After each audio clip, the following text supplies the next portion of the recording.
What's going on, everybody? Welcome back to Catacombs. So, we have some news today about the homie Snoop Dogg. Just ahead of his Super Bowl performance. And, you know, before we get to the bad news, let's get to the good news first.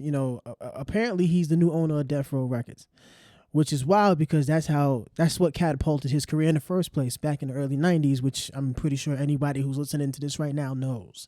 So it's wild and not very common for a person to come into a company as a small fish, and that company helps that person become a big fish, and then years later that big fish now buys the company that helped them be so successful. That doesn't always happen. So kudos to Snoop on that. I hope he can definitely do what he said. He said that there's definitely a lot of potential with Death Row. We'll see. It remains to be seen. We'll see. But then conveniently, right after that, here comes some sexual assault allegations, and I'm like, really, like conveniently right before the Super Bowl performance, and right after he acquires Death Row Records. Like, at this point, it doesn't seem a little too convenient. Doesn't it seem like anytime somebody, a man of power that got it from the bottom, comes up, is finally able to do some really big things, some really big moves, and all of a sudden a sexual allegation comes up. And from reading, the article that I came across in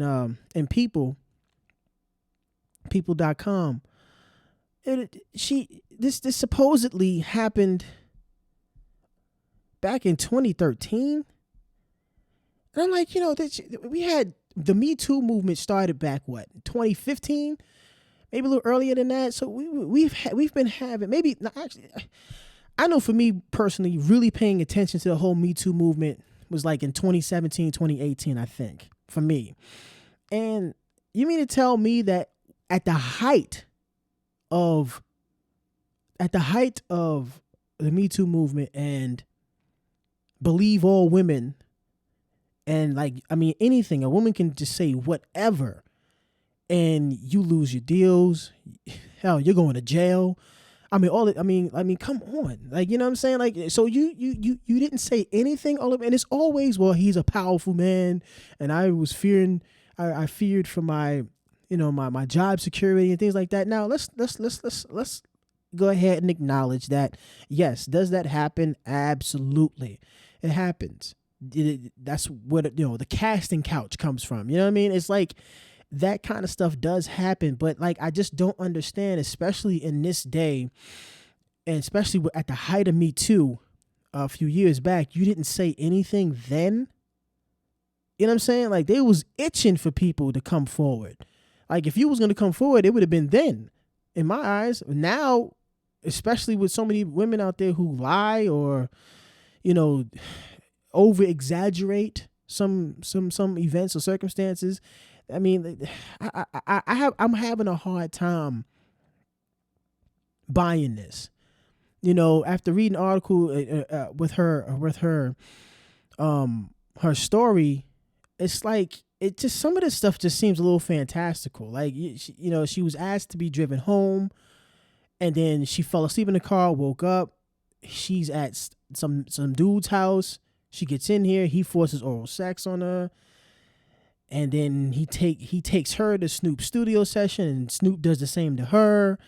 I don't know if I'm buying all this. And then if you read the article, it's like the married man. He's a married man. He has 4 kids. It just seems like it's a hit piece, man. If that's the vibe that I'm getting from it, and they won't even give the name of the woman. It's just Jane Doe.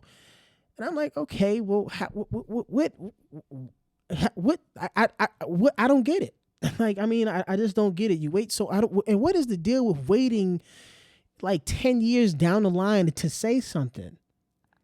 As of right now, all the woman has to do is make the accusation. That's all she has to do. Is says, yeah, yeah, you did this 11 years ago, or yeah, you did this 20 years ago. There's no way to really prove it. There's no evidence behind it. It's just someone's word saying, yeah, he did this. And I felt that I had to do it because he's a powerful man, a rich and powerful man. I just can't buy that, man. I don't understand. I don't get it. But I just feel like it's super convenient, man. He gets an iconic record label, which can definitely generate massive amounts of income, massive amounts of revenue. And he's about to perform at the Super Bowl. How many rappers have you seen at the Super Bowl?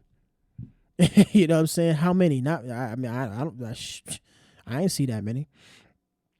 And then, and I just, I'm having a hard time wrapping my head around it, man. It's a little bit much. But I think I'm gonna have to leave it there, man, until we get some more information about this, man. But that's the preliminary thing. She's accusing him of sexual assault, and quite naturally, every bunch of news outlets are picking it up and running with it. He's about to perform at the Super Bowl. This comes out like a few days before the Super Bowl, and he does a victory dance for buying the label that put him on the map. I don't know, man. It just seems like a conveniently timed situation. But we'll go ahead and keep an eye out on it, and just take everything with a grain of salt. That's what I'm taking. That's how I'm looking at it right now. But yeah, man, I'm gonna leave it there, and make sure y'all like, comment, subscribe to the channel. Like the video if you like it. Subscribe if you are digging this style that I'm doing right now, and leave a comment. Let's keep the conversation going. Let's get the conversation started. Yeah, man. Y'all be easy.